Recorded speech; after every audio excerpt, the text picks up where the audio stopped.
Previously on No Reserves Radio. Oh my God, Angelo, come on, have some self-respect. The Eagles can't hurt you if you don't constantly pander to them. Here's the biggest indictment of Dame that I can say. Dame has been so off this year that Rehn went on live air and said Jalen Brunson deserved an all-star start over him. You are now Angelo Didululo.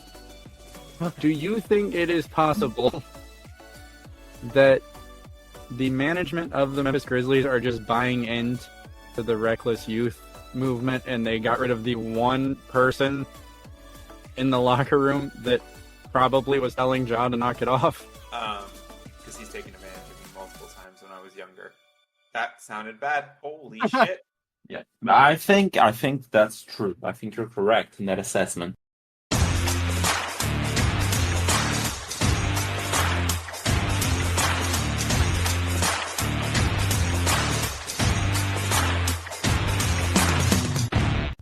What's going on, guys? Welcome back to No Reserves Radio. I'm your host, Rehn. With me, as always, Austin. No Angelo tonight, so it's going to be a very different episode. I feel like this is going to be almost like therapeutic. It's going to be calm with no yelling. Challenge accepted. Hopefully. I don't know. Austin might step up to the plate and decide to get loud. Tons to talk about tonight. So a lot of it, just so that we don't talk to you for the next 4 hours, we're going to kind of fly through. Unless you've been living under a rock, NBA free agency open today. Deals can't officially be assigned until I believe it's the 11th. And also, spoiler alert, we are recording this episode way early because it's the only day we could do it with two of us here. So a lot could happen between now and when the episode drops, and maybe we'll try to get a quick, filler episode recorded later in the week just to do a rundown of what happens between now and then. But as of now, that's not the plan. So let's start with the only non-free agency trade-related news. Boston Celtics majority ownership group is planning to make the franchise available for sale. The investment group purchased the team in 2002. Massive development for one of sports' most valuable properties. It's kind of weird to me that you would... I guess you would be selling high. Yeah. But you just won a championship. You have a young core that should be contending for at least the next 5 years. I feel like you still have room to grow if you're looking to sell the franchise where you could get even more value. But it's also becoming a very expensive franchise because you have two players getting paid over $300 million over the next 4 years. I feel like basketball, I feel like we're going to see not a collapse of basketball, but the salaries are going to have to start coming down. Because salaries are getting very, very expensive very quickly. But the media deals keep coming through bigger and bigger, so it's like it's supply and demand. Now there are the Phoenix Suns. I feel like if you go to a Phoenix Suns game, and if you go to Phoenix Sun games, let me know. I feel like they have to sell popcorn for $20 a bucket. Because there's no way you can be turning a profit with that. Because they have $500 million in contracts. There's no way you're turning a profit just on ticket sales. There's no way. So I would be interested to see when the season starts. I'll actually go look at their ticket prices and concession prices because I bet they're outrageous. Well, I guess we'll just get into it because even if we just fly through it, this is going to take us a few minutes at least. Let's start with the trades.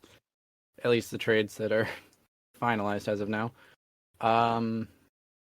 Did we do Quentin Grimes? I don't remember. I don't remember. We'll just fly through it. Through it. So the Dallas Mavericks received Quentin Grimes from the Detroit Pistons. Pistons get Tim Hardaway Jr. in 3 seconds. I love the trade because I'm very high on Quentin Grimes.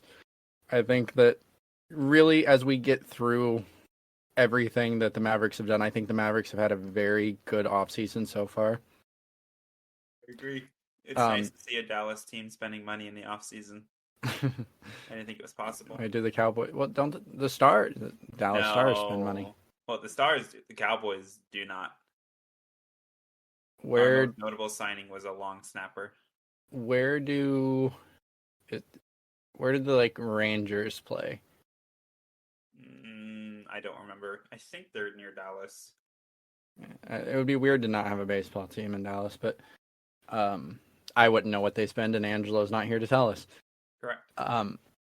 From the Pistons' point of view, you get Tim Hardaway Jr., who really, for the Mavericks, getting rid of Tim Hardaway is the biggest impact, and not because he's necessarily a bad player, because he's not. It's just he's a pretty inefficient player, and there's a lot of extra baggage that comes along with it from his father. It'll be interesting to see how, if at all, he impacts the development of the Pistons' young core.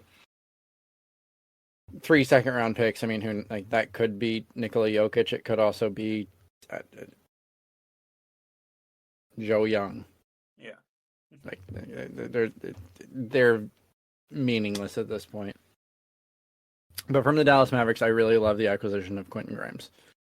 The next trade is why I wish Angelo was here, because the Atlanta Hawks made a decision on their backcourt, at least for now. Jesus Christ. Someone just flew past my house way too close, and I don't know if that came through the mic. That was really loud. So the Hawks made a decision on their backcourt, at least for now. I don't think they're done. I'll preface it with that. So DeJounte Murray is going to the New Orleans Pelicans. The Atlanta Hawks are receiving it.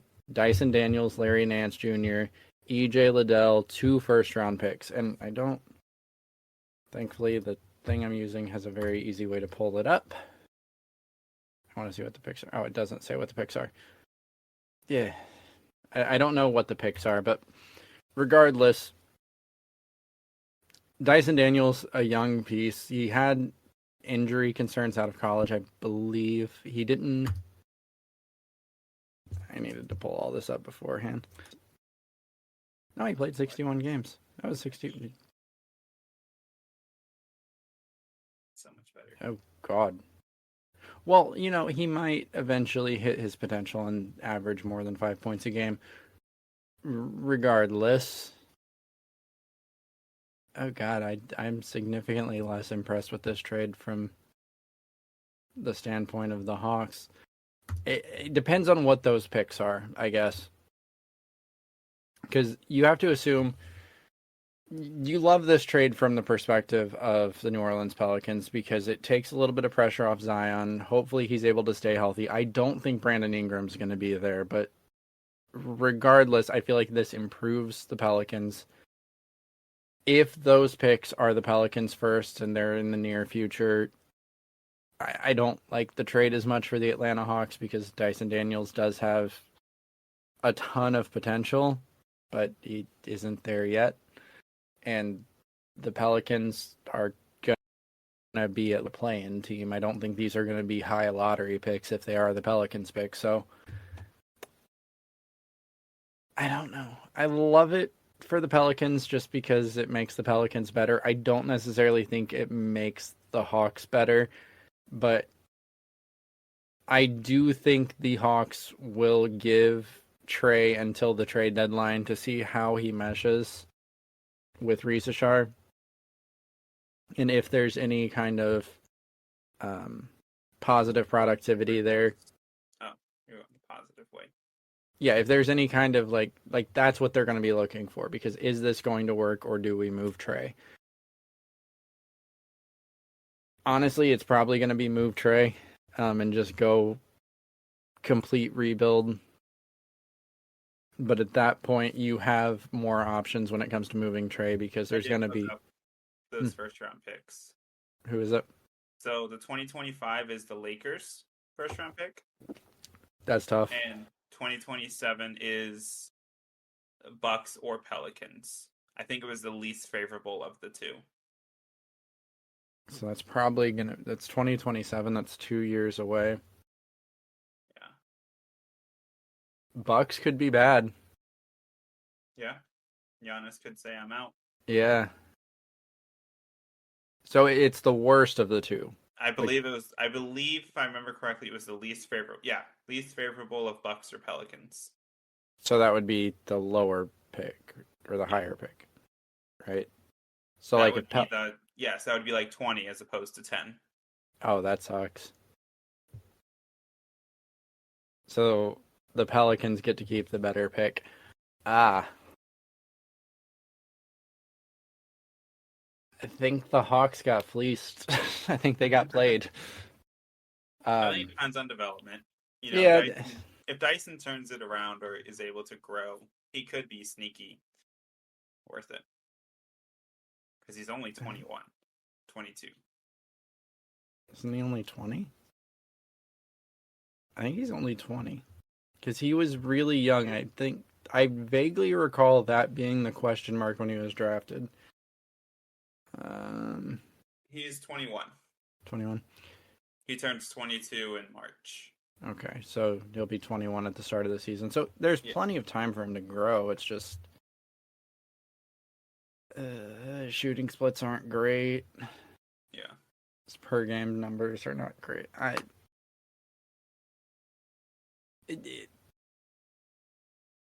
We're either going to be looking at it as a really good sneaky trade or one of the worst trades in NBA history because DeJounte Murray is a legitimate starting caliber point guard. Mm-hmm. And you gave him up for... I mean, that Lakers pick... There's a lot of that's next year. Next year's the Cooper Flag draft. Yeah. Ace Bailey. There's a few good picks in it. I mean, if age catches up to LeBron, that could be a lotto pick. Yeah. Oh, I guess we'll see. The 3-team trades, there was a few. They're all draft night trades. We won't even... No point. Yeah. Do we want to talk extensions first, since those are like the least... Yeah, that's probably the best. Okay. It's weird because like the thing I'm looking at has like free agents that return to their teams separate, which I guess that's not an extension because an extension would kick in next year. Regardless. So Derek White returns to Boston, 4 years, $125 million. Or 126, it's 125.9. Yeah. Obviously, good deal. Derek White was a key piece on that championship roster and the finals roster and every playoff run they've had. Basically made Marcus Smart expendable. Yep. Probably, even though they did not win the championship last year, has the most memorable recent buzzer beater. And 125.9, that's kind of a steal over 4 years. What does that break down to as an AAV? Because they're going to be in cap hell. It's just 120 would be 3, so would be 30, so 31 point something, 32 roughly. Yeah, and he does have a player option on the last one.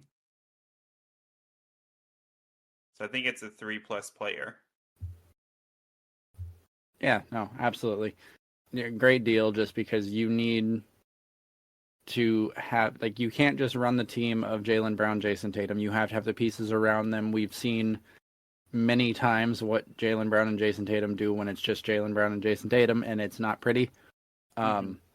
So having pieces around them that are legitimate winners, that do all the nitty-gritty things, and are still quality NBA players, which Derek White absolutely is, to get him for only $30 million AAV, like, absolutely a great deal.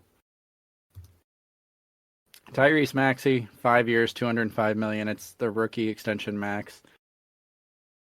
It's an A+. Like, it's Tyrese Maxey. We didn't see any super maxes yet, have we? No, not that But no one's really qualified for one, has there? True. Yeah, there hasn't been any that have qualified. The Derek White, that gets an A for me. Agreed. The only thing that would make it better, because he's still young enough, is if it was 5 years. because you want to keep him under contract as long as possible because you are going to be in cap hell very soon. Tyrese Maxey, legitimate superstar potential. 5 years, 205 is going to see like a bargain with the way some of these contracts are being handed out. It's an easy A+ for me. Cade Cunningham, 5 years, 226. Oh. I mean, if I'm a team, I'm taking Tyrese over Cade, so I don't know why they're putting out that much dough. Yeah.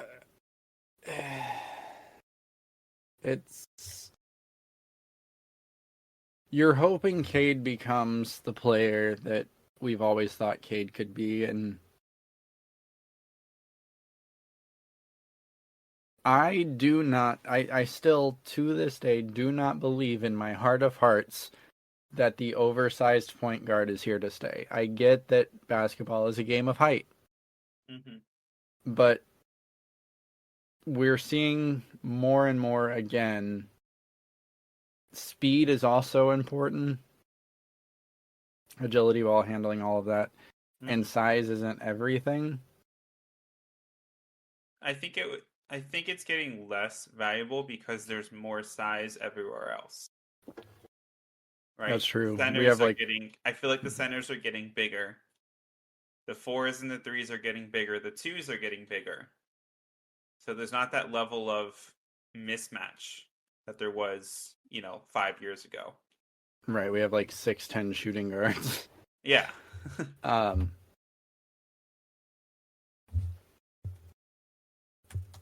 mean, you have to give him the max because he is your franchise player, at least for now. It's just, yes, he's progressed every season, but he's also had injury concerns. He's not shot the ball super well, and he's not elevated you out of a top 5 pick. At what point, how long is it going to be until we view him as kind of a Zach LaVine, where it's yeah, he's really good at scoring, he's not efficient at it, and his team sucks? At what point are we going to get to that level? I mean, because for me it was last season. Really? I vaguely recall on this podcast, it was prior to the start of the season, I said the keys should be handed to Jaden Ivey. I think because it was when they started having Jaden Ivey come off the bench, and I felt that was disrespectful because I think Jaden Ivey is a quality, a legitimate quality NBA player. But I don't think Cade Cunningham and Jaden Ivey work well together. I think their skill sets don't overlap very well. And I just feel like Jaden Ivey has that superstar potential. And it's not that Cade doesn't. It's just, for me personally, I felt that Jaden Ivey has more of that two-way superstar potential, whereas I don't know if Cade necessarily has that. Offensively, absolutely. You wouldn't be surprised if he dropped 50 on you. But in terms of having an impact on both sides of the ball, if I'm a rebuilding franchise, I'm giving the keys to Jaden Ivey. And they didn't, and I haven't looked. I mean, he had a decent year last year. No, he absolutely He's gotten did. Better every year. He has improved every year. I mean, granted, he's only actually played 2 seasons, but yeah. Well, he's played 3. Well, he played. Yeah, he's played 12 2 games. He's played 2. Yeah. But even though he's gotten better, have the Pistons. Okay, you know what? Hold on, I'll just do it this way. So 14-68 was this season. 17-65 last season, 23-59 the season before. So technically, the Pistons have gotten worse every season that Cade Cunningham has played. But he's gotten better. And but the Pistons that's what I'm is a saying. terrible organization. But that's what I'm saying. At what point do we view him as a Zach LaVine type player where, yeah, he's getting better and he's scoring a lot, but it's not conducive to the win column? Because, like, Zach LaVine, he'll go get you 50, but you're going to lose by 30. It's like the other day when we were playing 2K and I dropped 30 and my opponent dropped 50 and y'all didn't let me hear the end of it because we lost that game, right? Like, it doesn't matter if you're doing well offensively if your team's not winning games. That's an empty stat to me. And my question is, how long is that leash for Cade Cunningham? I guess it's until he plateaus and stops getting better and we just year over year see him scoring 27 and the Pistons are still trash. I don't know. I think it's an overpay by the Pistons, but I'm not 100% mad about it. I still think it gets like a B+ from me. Like, yeah. I don't, like, you have to give him that money. Like, you don't have a choice and you're not going to get better than him. My question is strictly on the, as fans or as NBA analysts, how long of a leash does he have? And I don't have an answer. I don't think there is an answer because I feel like people are still like just kind of viewing the Pistons as a trash organization, and Cade is a byproduct of that. Yeah, I really couldn't tell you who was on the Pistons besides Cade Cunningham. Jaden Ivey. That's the thing. They have good players. Like, it's an unfortunate situation because, like, Asar Thompson is nice. Mm-hmm. Jalen Duren's nice. Isaiah Stewart's nice. Quentin Grimes was nice. But then they've got, like, some veterans. Like, Taj Gibson, I think, is still on the contract. Or, no, he's not. No, he's not. Nope. Is he not? Hold on. He might be. Now I'm questioning myself. He is. That feels weird. He is. That's really weird. Oh, God, they've got Evan Fournier. Do not Google Fournier. Just an FYI. And James... Well, they had James Wiseman. Honestly, like I said, I would take a flyer on James Wiseman because he's now an unrestricted free agent. And, like, as a depth center, like a third-string center, injury reserve, I would definitely take a flyer. I wonder if anyone will, though. Jamal, I hope someone does because I feel like he's still got potential. Like, that still exists. It's just he should never have gone to the Warriors. That was a terrible fit. Yeah.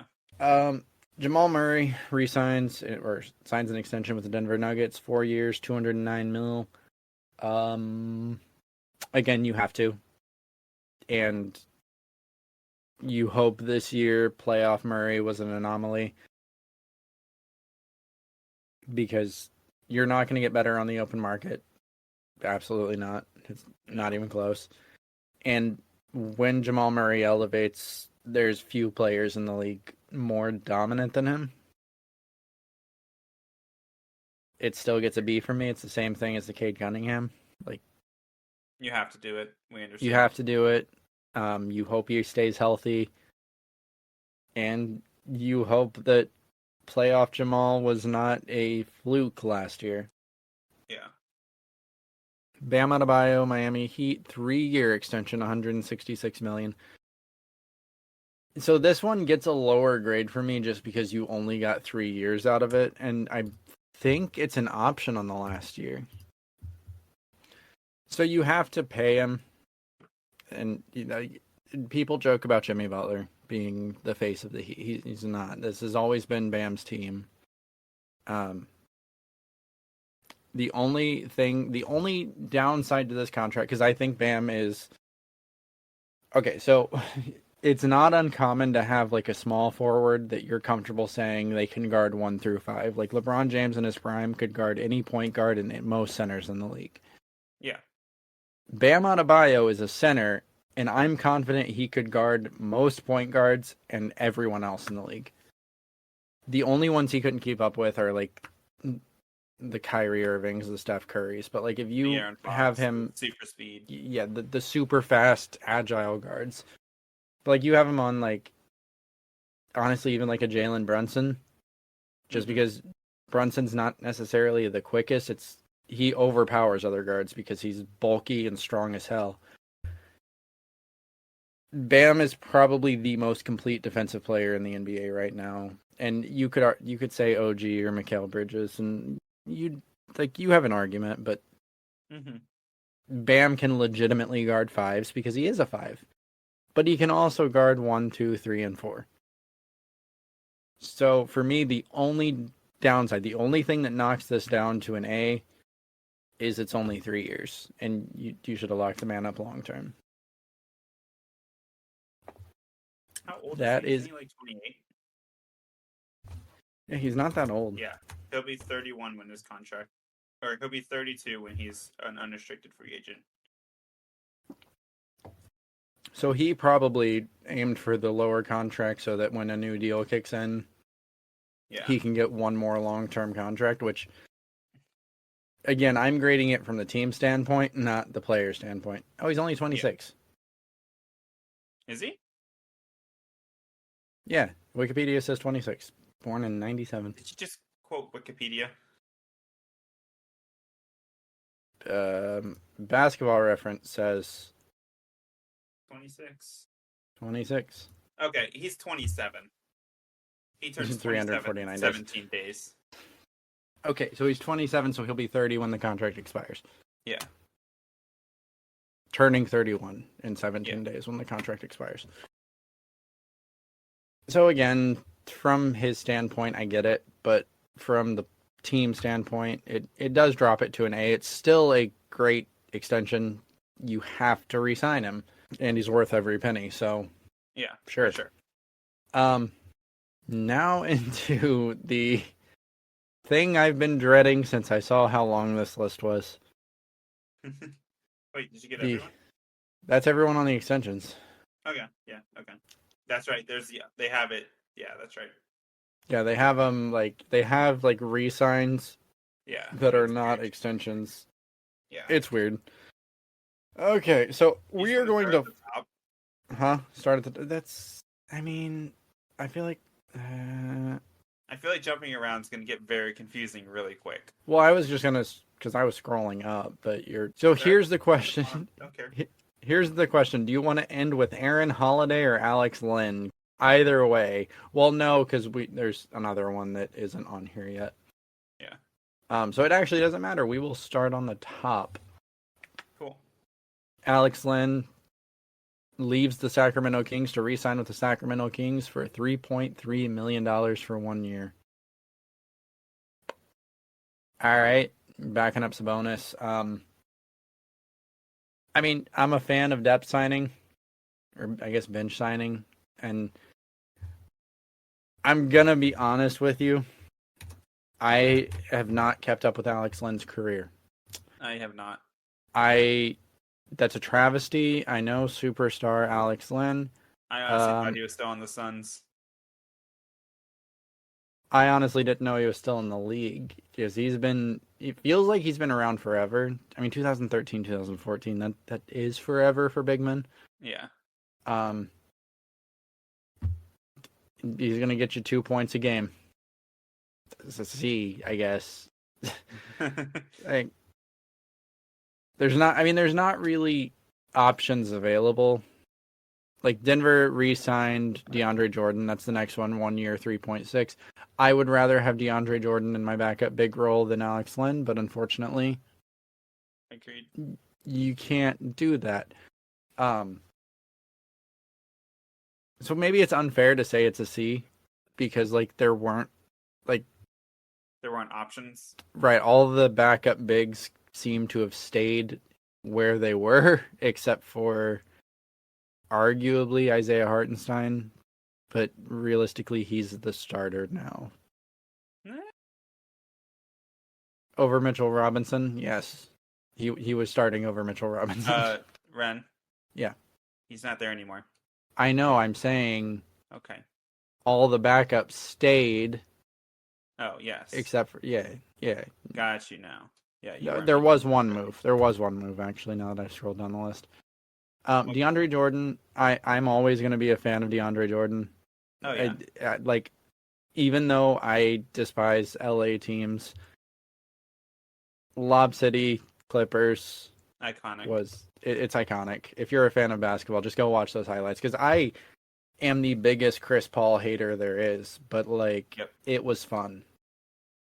Like I am a card carrying member of the Chris Paul haters fan club.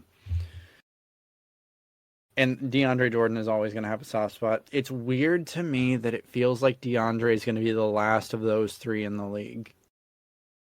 Because Blake's already gone, Yeah. which is sad because if he had stayed one more year with Boston, he would have a ring, but them's the shakes. So this one for me gets a B. So you think he will be the last one in? It feels like it. It feels like Chris Paul, because we'll talk about Chris Paul in a minute, but it feels like Chris Paul has finally accepted he is not winning a ring. And he is now just trying to establish a different kind of legacy, whether that's being a mentor for the next superstar of the NBA or breaking an assist record, which I think isn't out of the question. Yeah. How far is he? I'm going to look that up real quick. Well, I was talking about the 30 in a game. Oh. He shouldn't be that far down. So he'll be second. This year he'll be second. He needs about, math is not mathing right now, 300? Probably like 200 something. Oh, he is not catching stock. Holy shit, I forgot how dominant stock was. Yeah, no, he'll be 2. You will take number 2 and you will be he'll easily get 2 this year. Yeah. And he's got at least one more year in him, I feel like. Good lord, no, I don't think anyone will ever pass Stockton. Like Tyrese Halliburton has a shot. I think they'd have to increase the minutes or increase game schedule. That's insane. Like the NFL did. Like there are some records that we didn't think would get broken, but they were because they increased another game. Then again, like, to be fair, we didn't think anyone would ever catch up to Kareem for scoring because you play against.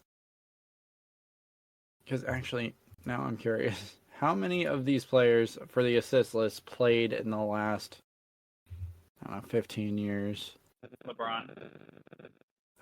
So you've got Chris Paul, LeBron James, technically Steve Nash. Russell Westbrook. That's the other Isaiah Thomas. Harden, Andre Miller, Rondo, Tony Parker, Kyle Lowry, Deron Williams. So a good chunk of the top 25 are recent players. Because it's like scoring's going up, so assists should be going up, right? Hold on. We're going down a rabbit hole. Hold on. So, no. No what? Curious. So, I decided to just Google by decade because it made more sense to do it that way because it's easier to define eras that way. So, in the 1940s, the NBA averaged 11.7 assists per game. 1950s, that jumped to 20.9. 1960s, up to 22.7. 1970s 24.5, 1980s 25.8, 1990s offense took a big hit. Zone defense rules go burr. 23.5 assists per game. 2000s 21.5. It didn't pick back up. 2010s 22.3, and now in the 2020s we're averaging 25.2. So it's not even the highest it's ever been. That doesn't track for me. Because if points per game, oh god, points per game in the 1960s were ridiculous. What the fuck? When was Wilt playing? 50s, 60s. Yeah, but like that, I mean, field goal percentage is way down, but 115 points per game average per team. But how many teams were there too? In the 60s? Yeah. Because think there's less teams for talent to go, so the talent's going to be more condensed. There were 8. So, I mean, that's not entirely crazy. Hard for 30 teams to score 115. It's easier for 8 to score 115. Right, but those Celtics team, like, they averaged 124. I mean, granted, the Pacers just did that, but... Yeah. Yeah, because the more you have, the lower the average is going to be. Yes. Still, it feels insane to me, but it tracks back to, it's kind of weird to me that assists have not kept up with points. I mean, well, hold on. There's a lot more ball dominant guards that are kind of, the point guard is scoring more than they used to in the past, right? Yeah, absolutely. Like, so if they have the ball in their hands, they're not getting an assist. You know what I mean? Yeah. That's just my conclusion or hypothesis. It is interesting because after that, because that was 22.7 assists per game to 115 points per game. After that, 25 for 112, 25 for 109, 24 for 108, 22 for 102, 23 for 101. Like, the assists track with the points per game. That's kind of what I was saying. Like, it's just kind of shocking that we had such a massive jump in points per game with the 3-point revolution. And I guess that makes sense because points responsible for probably has jumped, but I don't know if that's actually tracked anywhere. Because the number of points scored total jumped, but the number of field goals made did not, I guess. Field goals made is the same, but yeah, 3 points is an extra point value. Yeah, hold on. I can actually look at that. Okay, so yeah, in the 1960s, 102 field goals attempted. The next highest was the 1970s with 94. 2020s is only 88. So, okay, that tracks. Okay, never mind. Everything makes sense again. Everything makes sense again. I'm not confused anymore. I mean, I am, but I'm not. Back to what we were talking about. Nicholas Claxton. Oh, yeah. Free agency. Nicholas Claxton stays with the Brooklyn Nets 4 years, $100 million. So it's a steal, but they had to do it because they had to hit the salary floor. Yeah. And that's kind of what this contract is. I think they'll trade Nicholas Claxton because he's a quality starter. Yeah. For sure, absolutely, and that's a hell of a contract for him because it's 25 per. Do you see a contender trading for him near the break? I could see it. I just don't know who it would someone be. Goes all in. I mean, who has the cap really, or not the cap, the Magic. What's that thing called? Things to pay with other things. Assets. Assets. That's the word. Still the Magic. Yeah. The Thunder, if someone gets down with injury, I could see it. But like they've got Chet and they've got Isaiah Hartenstein. But if someone goes down for injury, if they're that desperate, I guess. I don't know. Let's go through the contenders. Celtics could use the center, but God, they don't have the money. No. Knicks could use the center, but again, they don't have the money. Unless they move Porzingis. He's too injury prone. Try to go for Claxton. That would be interesting, but it would have to be a 3-team trade because the Nets have no reason to want Porzingis. And realistically, New York's not trading with Brooklyn. Like, let's just... Yeah. The Bucks could use the center, but they don't have the assets. Wait, what do you mean New York's not trading with Brooklyn? They like teams don't really trade with rivals very often, especially like regional rivals. Because of Brooklyn. Why did you bring up New York? Because I said Brooklyn or Knicks could use the center. Oh, okay. I didn't hear you say Knicks. We were talking. I said Celtics. Oh yeah. I was like, wait, what? The Bucks could use one. They don't have the assets. I mean, they do, but yeah. They don't, because it would. Giannis is not a tradable asset for someone like Nicholas Claxton. Nicholas Claxton is nice. He's not that nice. Yeah.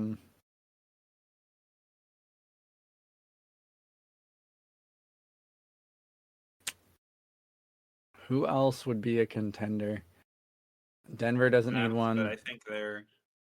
The Mavs feels like they've done enough. Yeah, I think they like who they have with Gafford and Lively. Yeah, you have to run it and see what happens, because the other moves they made really did solidify their depth. Yeah. Suns, but they don't really have anyone. Yeah. Sacramento doesn't need one. Denver definitely doesn't need one. Nope. Indiana doesn't need one. Nope. Unless you guys want to go back to your days of having like 4 centers. No, I'm good. Because then Ren's gonna forget that one of them played power forward in his year-end. Yep, and get made fun of. Forever, even though it's a legitimate confusion. I think we're good with Claxton. Cleveland, if they move. Jared Allen next to Claxton is almost like a lateral movement for me. Yeah, but Claxton's younger. I don't know. We'll see. Regardless, I mean, it gets an A. Yeah. It's not an A+, but it's an A. Malik Monk stays with the Kings, 4 years, $78 million. Again, budget depth piece, sure. Yeah. And he still could hit his potential. You never know. C. A C isn't a bad grade. C is just like, it doesn't really like move a needle for me. It's not like expected. Yeah, or it's expected. So like, a C is not bad. Yeah. It's just C is average.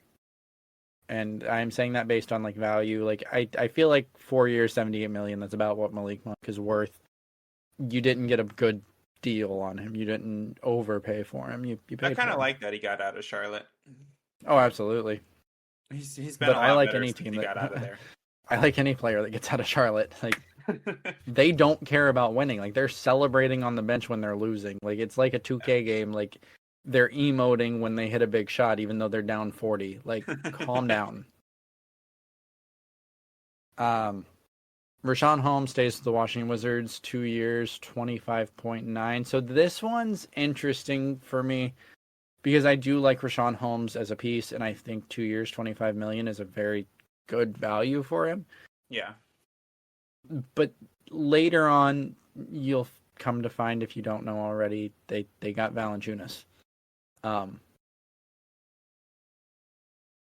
So it's a less desirable piece for me because you can't play both of them.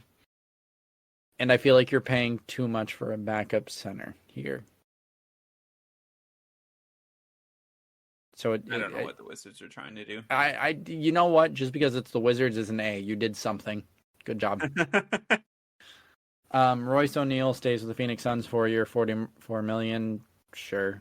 Yeah. It's depth piece just staying. Yeah, it's next. Obi Toppin stays with the Pacers 4 years, $60 million. I'm torn because I like it, but I like it, but like it's a good value for what he provides. Yeah. And I do think he could, because this is basically the mid-level exception. Mm-hmm. Could he have gotten more on the open market? Yeah. So like that does kind of raise the needle for me a little bit. Pacers definitely are just trying to run it back, which is a little concerning for me because like I am a Pacers homer, absolutely, but I am also a realist, and we got really lucky with injuries. And yes, we didn't have Benedict Mathurin, but Benedict Mathurin has not made a leap on defense like we've expected him to, and he's basically unplayable with Tyrese Halliburton because you can really only hide one player at a time. So I don't necessarily think that him returning moves the needle to overtake a Knicks team that got better, a Celtics team that got better, Bucks are probably going to regress, but Giannis is still Giannis, so that's a wash for me. But but the Knicks got better. We're not, the Pacers are not trying to get better. That's a little concerning for me. Face value, I love the signing. It's an A because I feel like you got really good value from Toppin last year. He's a good 3-point shooter. He plays at the pace the Pacers want to play at. But the realist in me is like, why are we not like trying to move the needle? So the face value for me is an A-, I would say. I mean, I would say it's an A. Just because I like Toppin, I think. And you just like. I like Obi. Yams. I think he still has.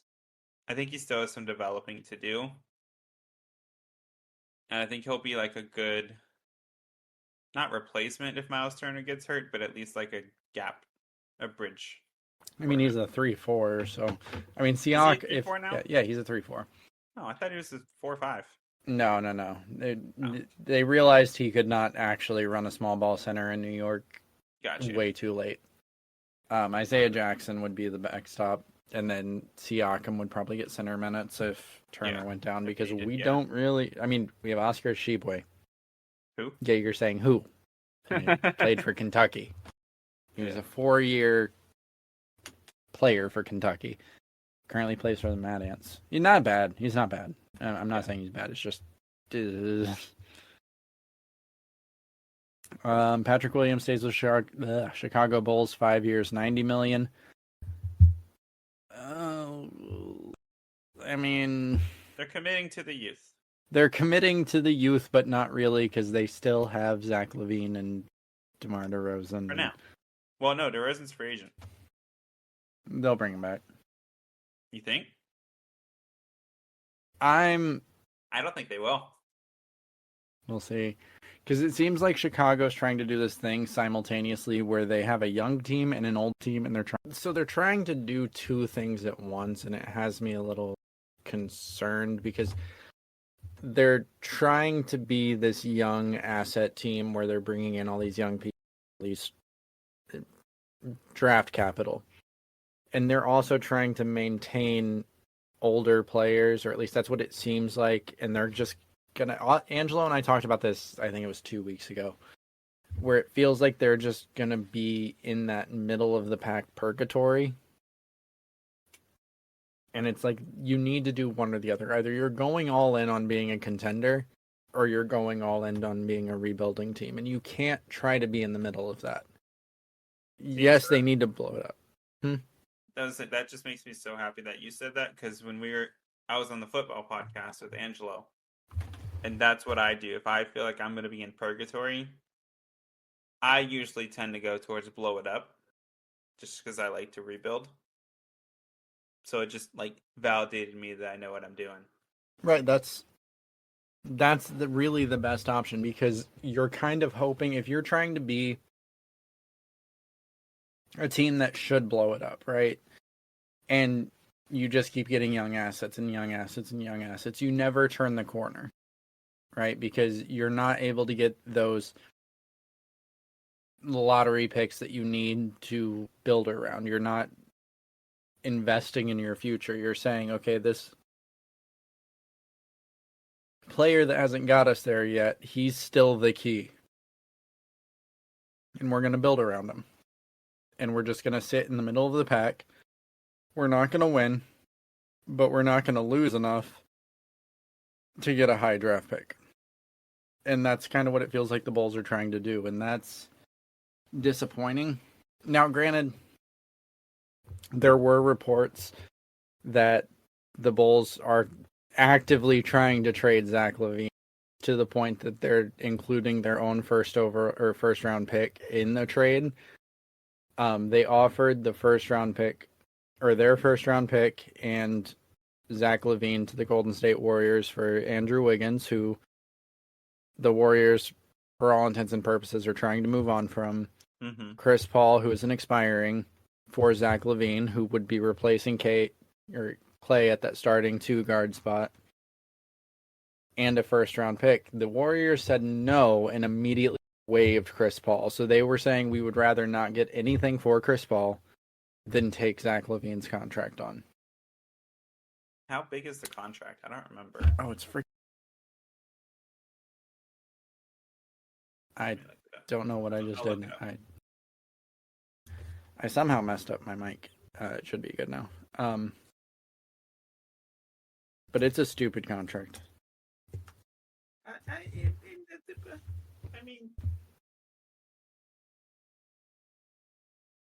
For how much he plays. 15. So this year he's 43. Next year he's 46, pretty much. And the year after is a player option for 49 million. Right, and again, he's taking the player option. Right, because when was like, come on. We're talking about Patrick Williams, but we've segued into Zach LaVine. But I'm fine with it. So this year he played 25 games. He's recovering from a major knee injury. He's 28. He'll be 29 next season. Yep. Yeah, I don't want that either. I feel like a team that is at the deadline feeling like they might be a piece away and need a tertiary scorer, because I don't think Zach LaVine works as your primary scorer. I'm not convinced he works as your secondary scorer, but as that third guy, maybe. Could be a six man. No. If you're paying your six man $49 million, you've done something just like wrong. if you're going all in for this year alone, like with the sole intention of getting rid of him the next offseason. Yeah, like if you're an owner and you're dying and this is your last year, go for it. But like, you still got to pay that man for 2 more years. I don't know. It would have to be a team like not a Phoenix Suns, because God, they do not need another scorer that doesn't play defense. Again,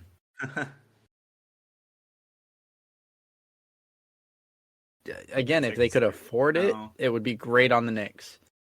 Because you run OG at the 4, he's small, but he can do it. Mikhail at the 3, he's small, but he can do it. LaVine at the 2. That would fit. You need players that are going to be able to compensate for his defensive inability, or you trade him to a team, not the Pacers, but a team like the Pacers, like maybe the Magic actually play defense. A team that's just going to get out and run and score a lot of points and run, like Cleveland. Kind of the Mavs, but they already have too much in that area. Maybe Cleveland. Yeah, it would really like their backcourt would suck, but defensively. Yeah. But you would hope Mobley and just funnel Allen Mobley for real. Yeah. So it's tough. I don't know. I feel like LaVine will be traded, but if he can't, then again, the Bulls are going to be stuck in this little purgatory where they refuse to blow it up, and they waited too long, because a year ago you could have got a decent return for Zach LaVine, but then he got hurt. Mm-hmm. And you waited and waited and waited because you always thought this is our year. This big 3 of overage players did not. I don't think they ever had a big 3. And on paper, it's a big 3. It's just not a good big 3. It is a big 3. It's 3 players that have been all-stars in their career. That definitionally is a big 3. Yeah. I just question the longevity of it, because I feel like even to sit down and just rethink everything. Yes, except they're gonna suck. Move on. Stop trying to cling to the past. I feel like Angelo said that exact same thing last week or the week before. But Patrick Williams, you have to pay him. And it's really not a bad contract. 5 years, $90 million. If he hits his potential, that is a 99-cent store contract. It's 5 years, $90 million. I mean, even if he doesn't, like, hold on. Because I feel like since the All-Star break, Patrick Williams has been like ridiculous, or maybe I'm thinking of Ayo Sumo. I'm thinking of someone on the Bulls, and I think it's Patrick Williams. Yeah, I mean a 5-year, $100 million would be for $20 million a year. So it's less than 20 a year. Able to. Am I thinking Patrick Williams or am I thinking Sumo? We have a very long list to get through. We have a very long list. You're right. This doesn't matter. It's Patrick Williams. Pascal Siakam stays at the Pacers 4 years, $189.5 million. So they had to do this because you gave up a king's ransom to get Siakam. Yep.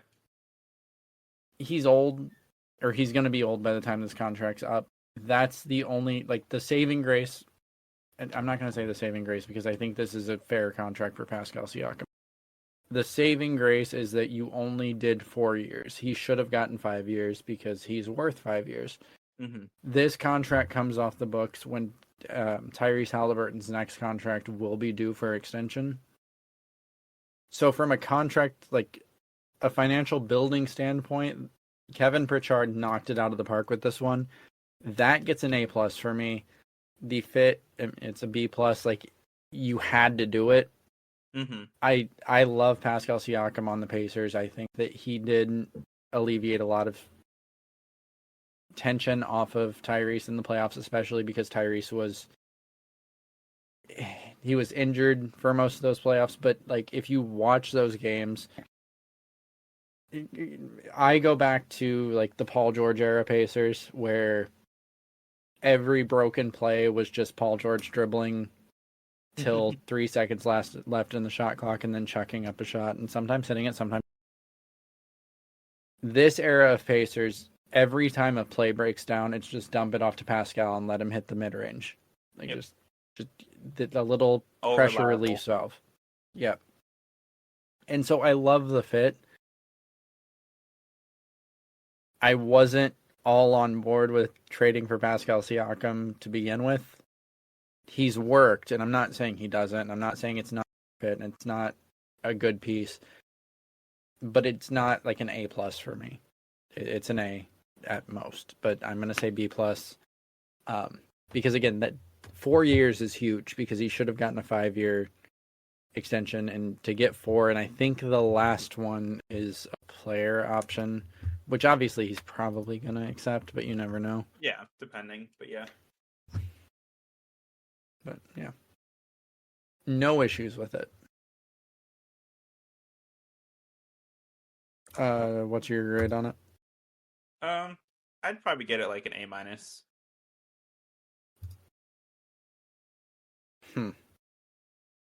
Sorry, that wasn't to you. It was to the next one on the list. Yeah. Bol stays with the Phoenix Suns on a 1-year deal. I don't have the amount. I'm guessing it's the MLE. Yeah, I'm assuming so. There's a couple others that are like that, so. Oh, boy. Oh, yeah, I see Luke Cornett.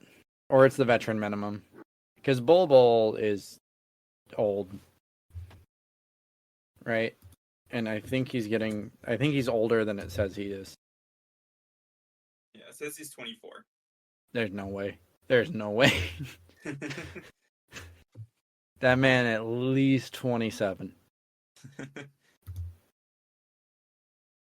It's a C. Like, I'm just saying a C because I don't know how much it is. Yeah. And I feel like that's going to be all of those. So Max Christie stays with the Lakers for 4 years, $32 million. C. It's Max Christie. James Harden. Okay. Well, James Harden. James Harden stays with the Clippers 2 years, $70 million. I think he's just money chasing at this point. But is it money chasing? Because that also feels like he took a pay cut. Because I know that him and Kawhi took pay cuts before, and Paul George did not. Because. Like, what do you like? Are the Clippers competitors right now? Are they going to compete? Not. It's hard to say.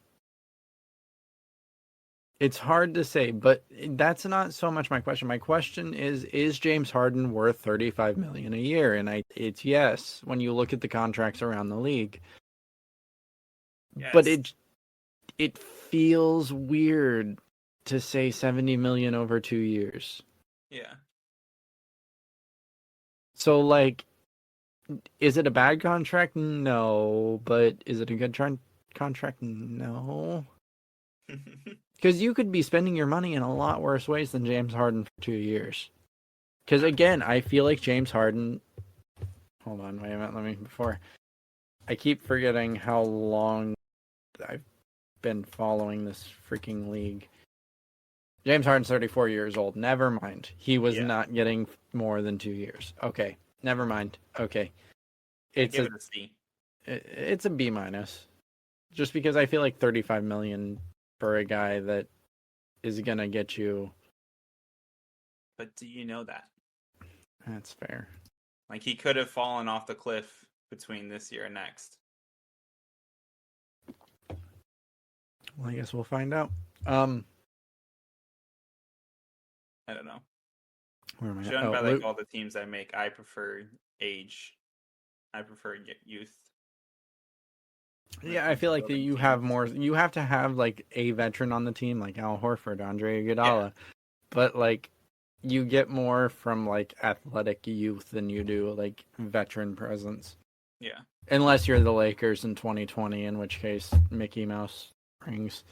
And especially if it's like toxic veteranship. Yeah. Luke Cornett stays with Celtics on a 1-year deal. Sure. See, it doesn't give me the numbers. Moving on. Enjoy your ring. Kevin Love stays with Miami 2 years, $8 million, so $4 million per. I mean, it B. Like I love the fit of Kevin. I think he just didn't want to leave. Yeah, I feel like he provides too much to that team from a like leadership standpoint. Actually, you know what? An A minus, because $4 million, like that's nothing. So he could still go out and get you a board. Yeah, and again, the veteran presence, that leadership, that Udonis Haslem is now filled by Kevin Love. Oh my god, I love it. That's weird. I love it. Andre Drummond. Okay, we finally have a player moving.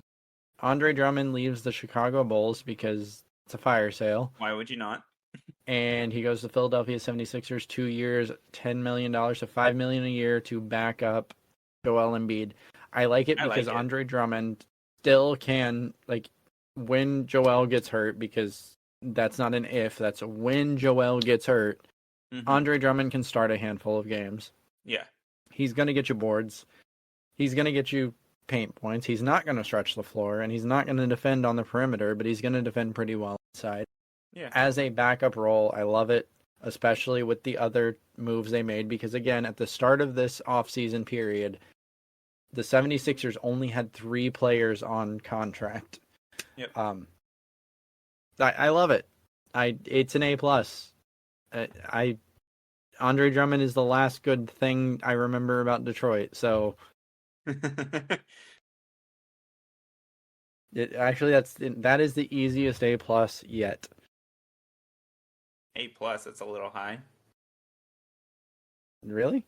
I mean, I'm an A, so I guess not that much, actually. I just think it's a perfect fit. Yeah. For $5 million, you have a perfect player to back up Joel Embiid. True. A+. I want to know how you feel about the next one. Kevin Porter Jr., who was not on our roster last season, signs with the Los Angeles Clippers on a 2-year deal. That is an F in the chat. But why? Because last year, the Los Angeles Clippers employed Joshua Primo. Yep.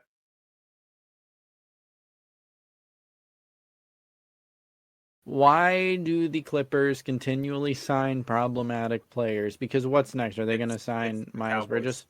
They're the Cowboys. Oh. You know? That makes a lot of sense. But, like, Miles Bridges is on the market.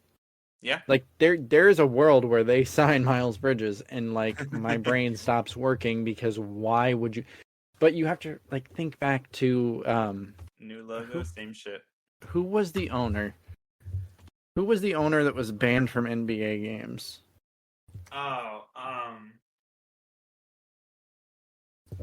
It was Donald Sterling. yeah. Hey, the Clippers owner. That's right. That's what I'm saying. Like, at what point do we just assume that the Clippers are just like they're okay with shitty behavior? Yeah. Because maybe that's why James Harden likes to stay. It's toxic. Oh God, they're gonna sign Josh Giddey next. Watch. Oh. There's a certain streamer that might want to play basketball. He played college ball. That's why he's got animations on 2K, and they are awful. Well, right, had Karl Malone, animations on 2K. Lead the team. Karl Malone for head coach. God, let's. At some point, we need to do a bonus episode because we haven't done one of those in forever, where we just make the most toxic team of all time, and then we get demonetized. Next. KCP leaves the Denver Nuggets to go to the Orlando Magic. 3 years, $66 million. So you're adding a veteran because KCP is 31, going to be 32 to the Magic, which I think that Magic team needed a veteran. Yeah. There was rumors the entire first week of lead up to free agency that the Magic were in on KCP, Paul George, and Klay Thompson. Obviously, with the KCP, they're out of the running for those players, as we'll find out shortly. 3 years, $66 million. I don't hate it. I think it's a B plus. I don't think it gets into the A realm, but because an A would have been. I love veteran leadership. I love someone that's been there before leading these young players. I don't know if KCP. How young the Magic are, though. No, they're their average age is 24. Yeah, they're either the youngest or the second youngest team in the. Yeah. I don't know if KCP will start or come off the bench. I would assume off the bench. Yeah. But regardless, he can hit big shots. I love it. I think this shows a Magic team that's serious about getting to the playoffs. Or making noise in the playoffs. Yeah. I'm here for it. As a hometown team, I'm here for it. Okay, hypothetical situation. Mavericks make it to the NBA Finals. Magic make it to the NBA Finals. Who Mavericks. Are you? You're okay. Okay. Yeah. Next, Nemias Quetta signs with the Boston Celtics on a 4-year deal. I don't even know who that is. Yeah, I have no idea. I have no idea who that is. Hold on, I feel like that's just Woj trolling because I do not. Did he actually play? He got a 4-year deal, so he did not play. I mean, he barely played. He's played 47 games over 3 years, and he's averaged 4.5. I mean, 4.5 points. He's a center. I guess when you're in cap hell, take who you can get. Yeah, he's only 24 years old. I guess it's a C. Yes, his averages, his splits aren't terrible. Sure, it's a C. Eric Gordon leaves the Phoenix Suns, joins the Philadelphia 76ers, 1-year veteran minimum again. The 76ers had 3 players on contract. Eric Gordon provides legitimate shooting prowess off the bench. Again, he's ring chasing. I get it. It's acceptable. Go for it. Go get your rings. I kind of really like the team the 76ers are building. It all just comes down to health. All of the money in the world. Yeah, you have all the money in the world. But it's a weak free agency class. That's what the true. Brooklyn Nets have the potential to do something really funny next offseason and build a super team in 1 year. Yeah. B. It's a B because Eric Gordon is not Eric Gordon from 10 years ago, but he's still someone that can shoot. Yeah, he can shoot. He can shoot the lights out. It's just he's not going to get open as often. Or defend as well. Okay, now for the moment that I wish Angelo was here for, because I know If he actually listens to this instead of edits it, I'm going to get soundboarded here. Yeah. I'm going to get soundboarded here because as much... Okay. Chris Paul left the Golden State Warriors after being waived and signed a 1-year, 11 the San Antonio Spurs. I despise Chris Paul. I don't despise Chris Paul. I despise Chris Paul as a basketball player, just because I feel like he is. Chris Paul as a guy is real good. He's real cool. Yeah, he's a chill dude. I think he's a little overrated on the court because again he's never won anything, right? Which is weird for me to say because I always shit talk Angelo for the fact that all he cares about is rings, but it's like, yeah. But Chris Paul's not won anything. And we call him the greatest point guard of all time, and it's like, is he really? Because like that's Stephen Curry. Yeah. Like that's Stephen Curry. Like that's not debatable, or it's Magic Johnson. Definitely one of the greatest passers of all time. True. There is Chris an Paul, all-time argument to be made about him. Just depends on which category. All-time overrated. Absolutely, I agree. No. So Chris Paul has finally realized he's not going to win a ring because he has bad juju. I don't know what he did when he was younger that put a curse on him, but he's never winning a ring. He's now chasing something different, whether it's a legacy of a different kind, and it's either going to be mentoring the next face of the NBA in Victor Wembanyama, or it's going to be breaking an assist record of some kind, because Austin and I were talking about this earlier before we got on, and he basically has a pretty easy chance of breaking or getting to second place this season. He will not get first place all-time assists. John Stockton has like a 3,000 assist lead on second place. Yeah, he's not getting that. Chris Paul's not getting that. But Victor Wembanyama is really good in the pick and rolls. Jeremy Sohan is also a really good lob threat. There's a solid chance Chris Paul, and I'm not, by solid chance, I mean like 20 to 30%. I'm not saying like above, like it's not like likely to happen. Yeah. But there's a solid chance that he could hit 30 in a game just by throwing lobs to Wemby and Sohan. Just over and over and over. Lob City 2.0. But I think the best benefit here is going to be he does have a good mind for the game, and I think that if Wemby is receptive of that, it could help Victor Wembanyama take the next step to being that next face of the league, because realistically we've got 1, maybe 2 years of LeBron James left, and then it's who gets the keys next. Is it Jason Tatum? Is it Luka Doncic? Is it Victor Wembanyama? Is it someone that we haven't seen yet? Is it Cooper Flagg? We don't know yet, but who is it going to be? Probably Wembanyama, because he's kind of insane. And I think Chris Paul's legacy is going to be helping him take that next step. Do you see Chris Paul taking a coaching role? I think he's going to be coveted for it. I don't know if he will. Like a Jason Kidd or, The weird thing is, I think... So the players that become coaches that were not great players are better coaches than great players that become coaches.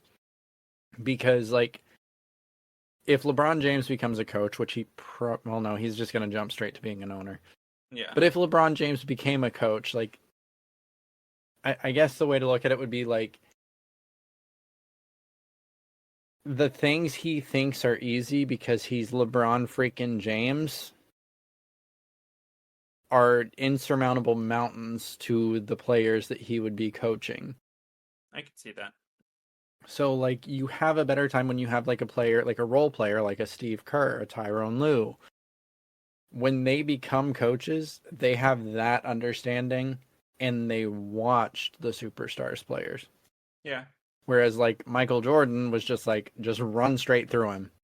Like, why are you not dunking on 5 people? It's easy. Just do it. And they don't have that same grasp or understanding. So Brian Scalabrine, when he did the Scal Challenge, one of the things he kept saying to players is, I'm closer to LeBron James than you are to me. Mm-hmm. I don't think LeBron James or Chris Paul would realize that those players are not them, or how far away they are from them. So I could see Chris Paul being coveted as a coach. I don't know if he'll be good at it though. Yeah.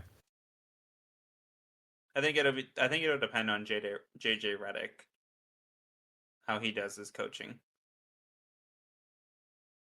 Otherwise, Paul's gonna have to build up that coaching resume.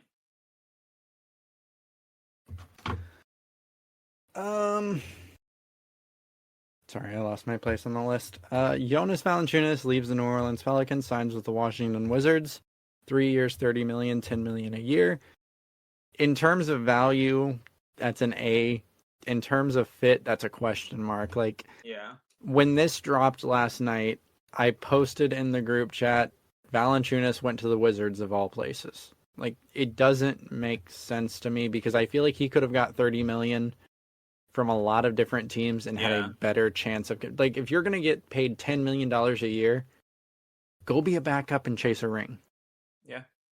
Because that's the kind of money you're getting paid, and you're better than most backups. Yeah. Go play for the Lakers. So from Valanciunas' standpoint, honestly, this is an F. It's an easy F. From Unless a contract he wants standpoint, to be in Washington. I guess, but like, it's not like he's like from there. Yeah. Who knows? Mason Plumlee leaves the Clippers, signs with the Suns. 1 year, $3.3 million. Sure. Didn't even know that was a thing. Now back-to-back moves that kind of predicated each other. Najee Marshall leaves the Pelicans, signs with the Mavericks, 3 years, 27. This is a B plus, A minus for me. Mm-hmm. Again, what we've said all along is you got to surround Luka with shooters. This is kind of what they're doing because the very next one is Derek Jones Jr. leaves the Dallas Mavericks and joins the Los Angeles Clippers at 3 years, $30 million. So what that does for the Dallas Mavericks, Derek Jones Jr. was integral to their defense, but what the Mavericks are kind of saying is, you know what? We're just going to score a bunch and we're going to hit a bunch of threes because we couldn't hit a 3 in the finals to save our lives. And yeah, that was the biggest we issue. played against a team that could shoot. Defense was not the issue. It was entirely on the scoring. So they went out and they got someone that can shoot, is continually to progress in shooting. Derek Jones Jr., I know he's a fan favorite in Dallas. Lob threat, which was great with Luka, but he couldn't really shoot. He's also getting up there in age. The lob threat is going to fall off. Yeah. So the Najee Marshall signing for me is an A. I think it fits really well with what the Mavericks are building and continue to build because they're not done. The Clippers getting Derek Jones Jr., I guess he's going to slot in to replace Paul George because, spoiler, coming up, Paul George is no longer there. Yep. But he's not the same shooting threat that Paul George is, so it's a downgrade significantly for the Clippers. I don't think I needed to say that. Like, that's obvious. But I still think that 3 years, $30 million for Derek Jones Jr. is a good contract. It's probably a C plus, B minus. It's not, you're regressing the needle, but it isn't a bad signing. Oh my God, we still have so much more to go. Yeah, we do. Flying through it, Kelly Oubre stays with the Philadelphia 76ers, 2 years, 16.3. Sure, I like Kelly Oubre as a player, but it's still a C because he'll have more. I guess he'll have more of an opportunity to show. There's going to be a lot of pressure taken off of him, is what I'm saying. Off of whom, sorry? Kelly Oubre. Oh, Because he's staying with the 76ers. Whew. Aaron Wiggins stays with the OKC, or no, actually Paul George was the next one. I was about to say, wait. I skipped, like in my head I was saying we're saving all the big ones for last. We're not doing that. We're just reading it in the order they happened. Or the reverse order they happened. I don't know. Yeah, the reverse order they happened. Paul George leaves the Los Angeles Clippers, signs with the Philadelphia 76ers, 4 years, $212 million. Okay, so PG, go get your bag. I'm all about that. But the amount of times this man has been on a team, it's 3 for the record, said this is where I want to retire, and then dipped on that team as soon as he hit UFA. It's been every time. Every single time, because he said it when he was on the Pacers a week before he demanded a trade. He said it with the Thunder. He said it with the Clippers, and now he's on the 76ers. The fit is perfect. Mm-hmm. The value of the contract is spot on. I don't have a problem with that.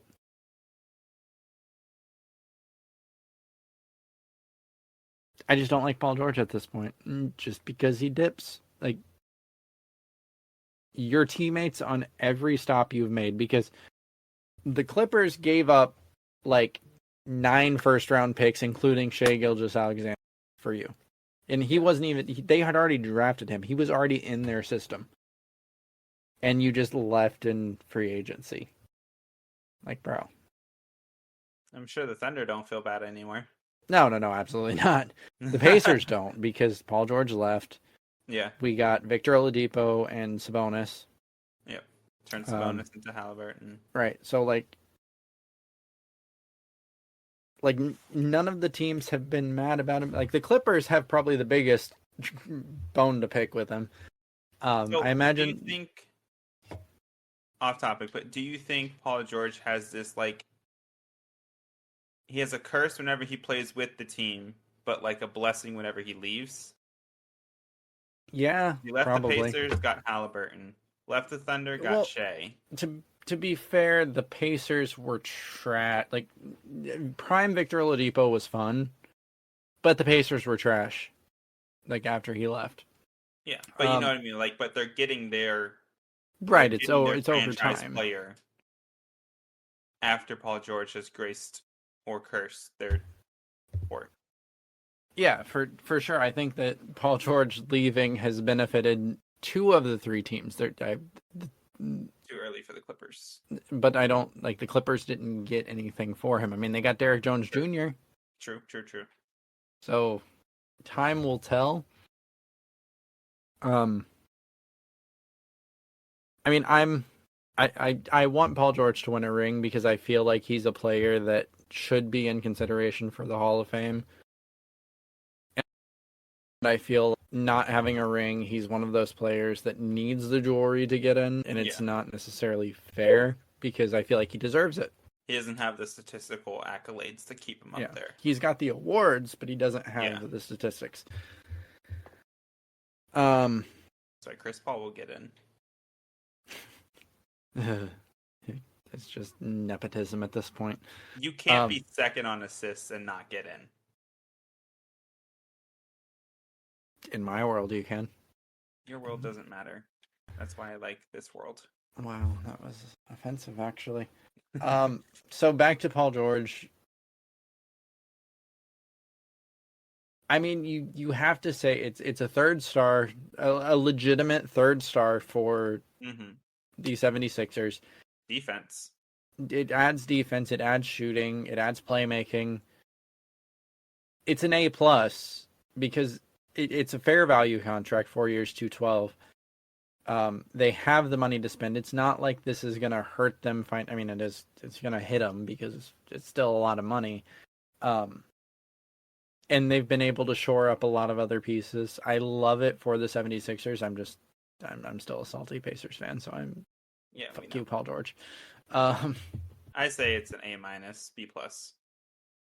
Fair.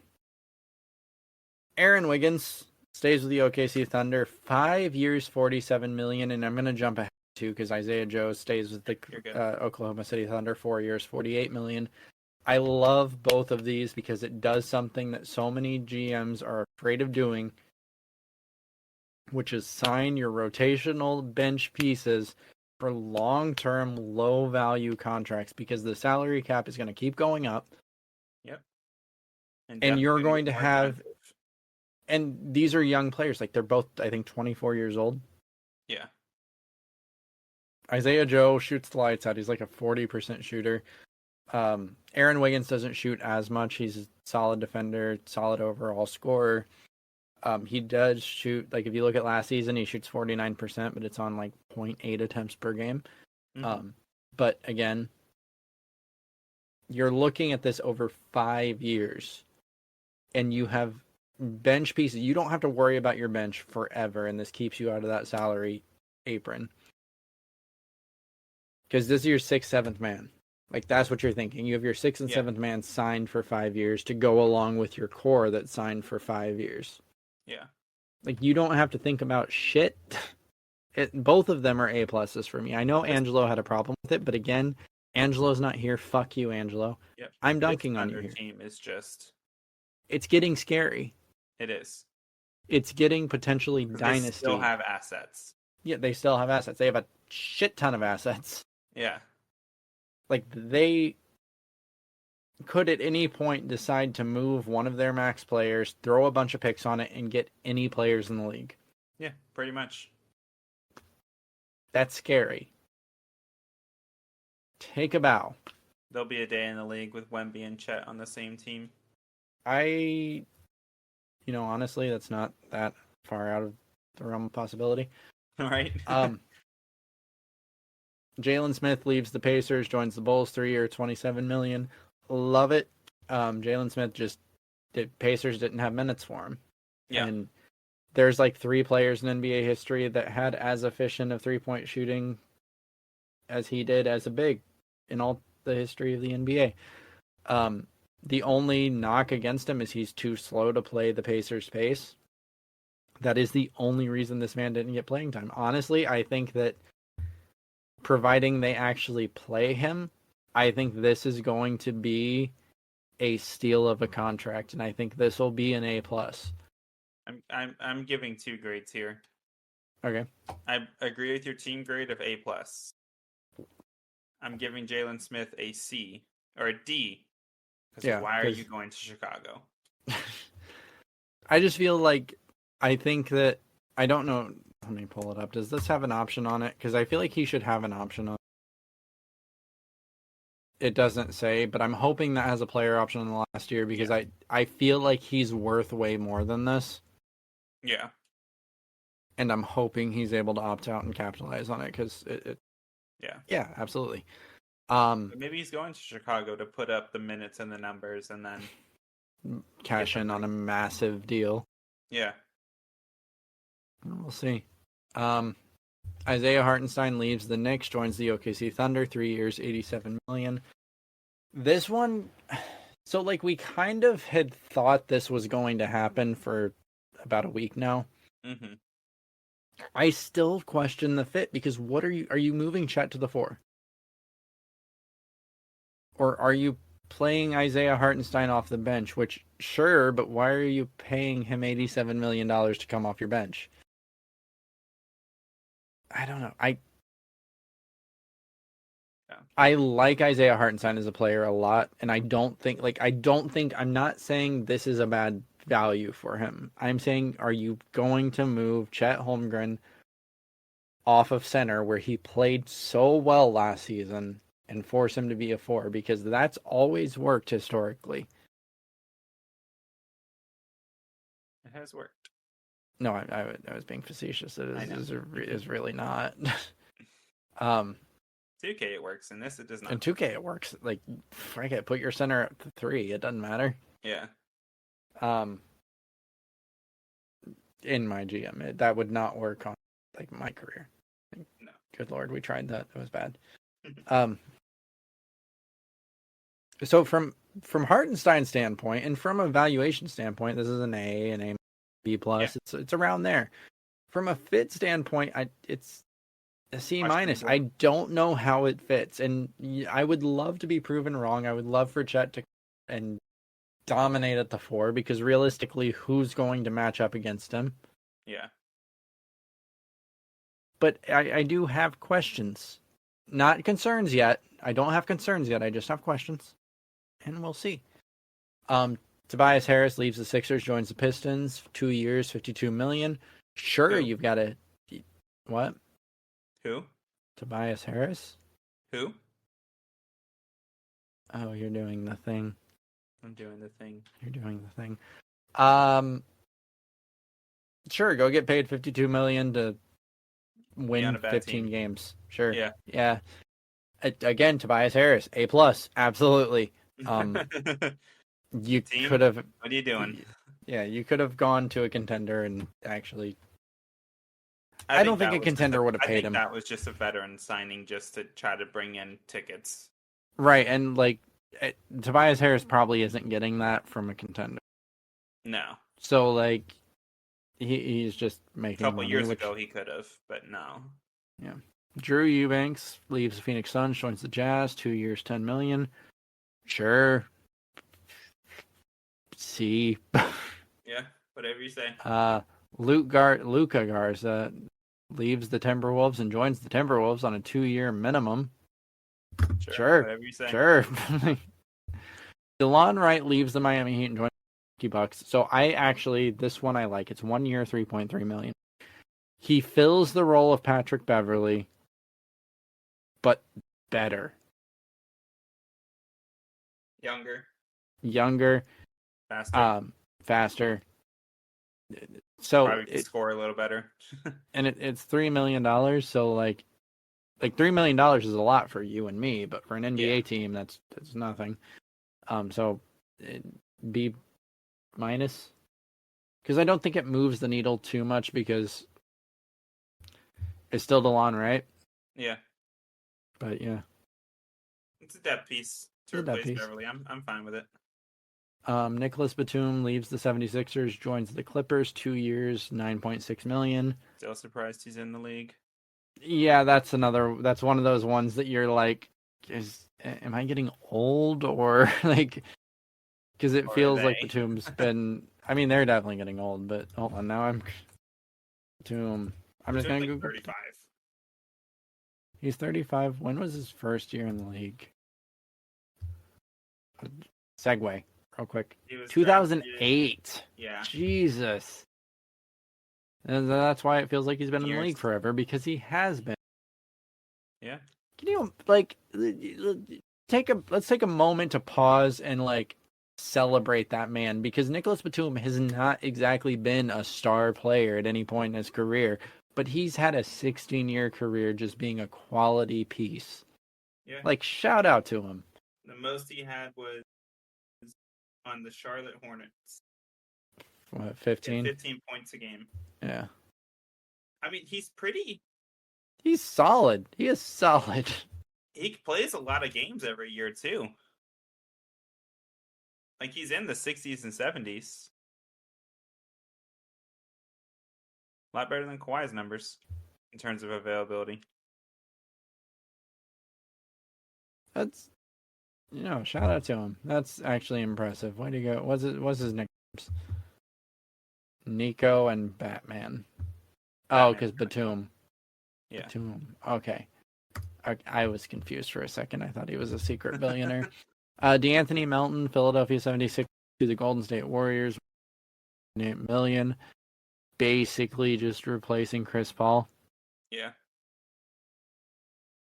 C. Actually, no, it's probably a D+ or a C- because he's going to be worse in that role.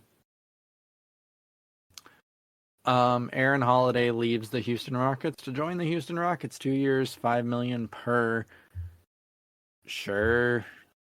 There was a time when I really thought it'd be good because Drew Holiday is so good and Justin Holiday was decent. And then Pacers drafted Aaron Holiday, and I knew his career was over because he was going to be buried and never given a chance to develop, and he never did. Because he really did show flashes of two-way potential. It's just he was 6 foot tall, and you can only overcome so much of a height disadvantage when you really don't score that much. Long way of saying, I think it's a C. It doesn't really move the needle for me. We really flew through the end of that list because, my God, that was a long list. But there's one more, and I'm hoping I'm going to hit refresh and we're going to have all the details of it. Cause I have some. You have some. I have Okay, some. so the honeymoon is over. Klay Thompson has left the Golden State Warriors. Yep. He is signed with the Dallas Mavericks in a multi-team sign-and trade that will send Josh Green to Charlotte. I know that part, on a $50 million deal. So 3 years, $50 million, which Honestly, before good deal. that's honestly a great contract for Klay Thompson in his current form. Do And you the have Mavs. any more information? So all I know is it's a multi-team trade. Warriors, Mavericks, and the Charlotte Hornets. Right now, I the knew two of Hornets are those. going to send 2 second-round picks for Josh Green, because Josh Green is also part of the deal. And we're assuming at least one of those picks will end up with the Warriors. But that's really all that we have. They're still finalizing everything.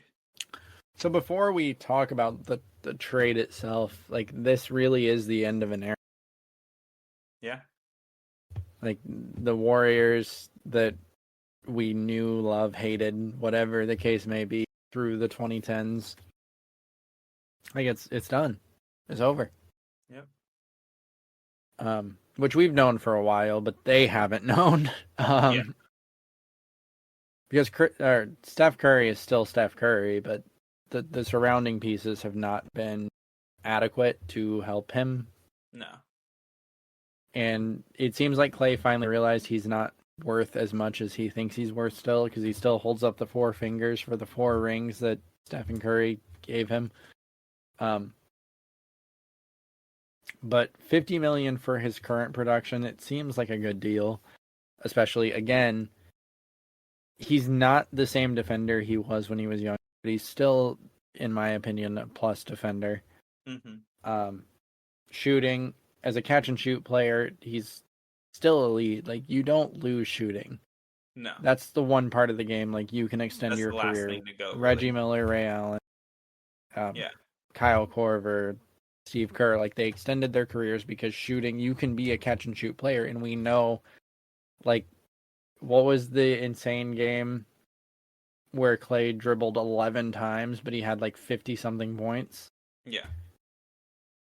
And when you're playing with Kyrie Irving and Luka Doncic, you're going to get a lot of catch and shoot opportunities. Yeah. Luka's getting the ball to you. Yeah. So it's an A+, just because I feel like it's less than I thought he was going to get on the fit is immaculate. Mm-hmm. Really, any of the teams he was talking to, because it was the Lakers, the Magic, and the Mavericks. I think any of those 3 teams. I think the Clippers were in there for one point, or the 76ers. Regardless, all of those teams, like, it would have been a good fit, Yeah. because he's not going to be the star. He's going to be the secondary or tertiary star, which is what he should be. And he's going to catch passes and shoot threes and play a little bit of defense. Yeah. As a Mavs fan, I absolutely love it. Yeah, I think it's going to, as long as he stays healthy, I think this is a move that was needed. This is a needle-moving move. Yeah, it's 100%. So far, in my opinion, probably, I'll scroll through it before I say that. Probably the best deal of free agency so far. Mm-hmm. I mean, Nicholas Claxton for $100 million. Claxton might be the other one. I'm really high on the Drummond for $5 million, but that's not comparable. The Wiggins and Isaiah Joe long-term contract. And this is the best contract so far. Mm-hmm. Yeah, there's not really much to say about it. It's just a good signing. I know that the Mavericks made a big show about kind of shoving Cuban to the side last week. because new ownership kind of said he ran it until the end of the season. The season ended, and they immediately made some big changes.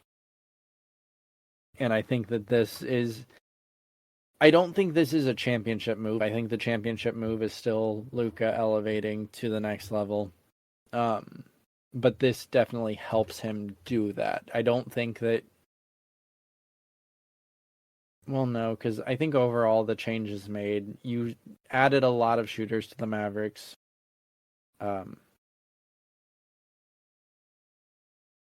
So far, I think the Mavericks have had an amazing offseason. I think the Sixers are up there too. I think those are probably the two teams that have had the best offseason so far. Yeah. Or I think the Mavs were a little Knicks more are up there too. unexpected to me. I don't think so. The Sixers needed people to. Yeah, the Sixers just needed bodies.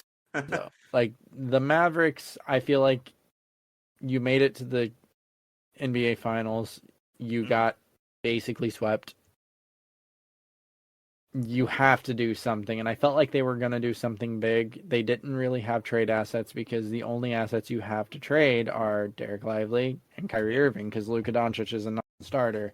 Yeah. And you can't really move either of those two. Yeah. And then I think for me it was more unexpected just because of my Dallas teams don't do things. At least the Dallas teams that I like. True. So. And the Knicks also had a great offseason because you re-signed OG Anunoby and you Bridges. You lost Isaiah Hartenstein, so you're going to really hope Mitchell Robinson stays healthy. But you know what? Hey. I haven't seen them sign. They didn't really sign any bigs either, did they? I don't remember seeing I don't one. think they did in our list. So I actually don't remember the Knicks signing anyone. There's still like a ton of time left. I mean, they technically re-signed OG. Yeah, they re-signed OG. They have not so far, but again, it's at the time of recording, free agency opened yesterday morning at 11 a.m. or 6 p.m., whatever the case may be. It opened yesterday. There's still a lot of time. There's a lot of time left in the offseason, but as of now, Mitchell Robinson is their starting center, and that does raise some alarm bells for me, but their starting four is pretty elite. I know you're not a fan of Julius Randle, but when you got Jalen Brunson, OG Anunoby, and Mikal Bridges and Julius Randle, it's a good freaking problem to have. Yeah. You just hope they're healthy. Julius should be the fourth option like he should be. I mean, OG would probably be the fourth option, but OG's the best defender of them. Yeah, easily. But yeah, it's probably honestly actually Jalen Brunson, Julius Randle, Mikal Bridges, OG Anunoby, but you hate Julius Randle, so yep, I get it. But yeah, that's a little bit of a recap of free agency so far and our opinions on it. Did you see? Again, Angelo's not here, so this doesn't end as hard. The Tyrese Halliburton, Jalen Brunson at WrestleMania or wrestling event. So Logan Paul, so the wrestling event, whatever the case may be, was in New York. It was at Madison Square Garden, and Logan Paul decided to bring someone out that knew how to beat New York in the Garden, and Tyrese Halliburton, Jalen Brunson was there, and they had like a stare down. It was cheesy, but if you're a wrestling fan, I guess it was pretty cool. And then, like, in the ring, Logan Paul brought Tyrese on stage, and then Jalen Brunson jumped out of the crowd and jumped on stage, and Tyrese had brass knuckles, and Jalen Brunson had a chair. It was really weird. But again, if you're into that kind of thing, I assume it was pretty cool. I don't know, but now the WWE is saying that they're going to bring the two out for more events going forward because they have chemistry on air quotes here stage. Whatever you say. Yeah. Well, regardless, that was the only other bit of news I have. Do you have anything else you want to before we wrap up this excessively longer than I to be episode? Yeah. No, I don't have anything. Well, hey guys, if you're listening to us this far, you like what we do, so why don't you do whatever you're platform you're listening to us on lets you do, whether that's like, comment, subscribe, follow, ring a little notification bell, whatever it lets you do that.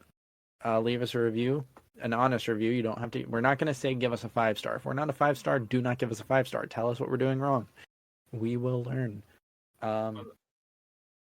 Angelo's not here, so I don't know what's coming up. But on Thursday, you can tune in to Angelo and Alex as they host No Reserves Football. Yep. We will be back next Sunday for sure, but we might release an episode in between. You never know unless you have those notifications enabled. Follow us on socials at No Reserves on all platforms. And that's all I got. You got anything else? I already asked you that. Nope. Have a Last good one. chance. Have a good one, guys. Love you. Bye.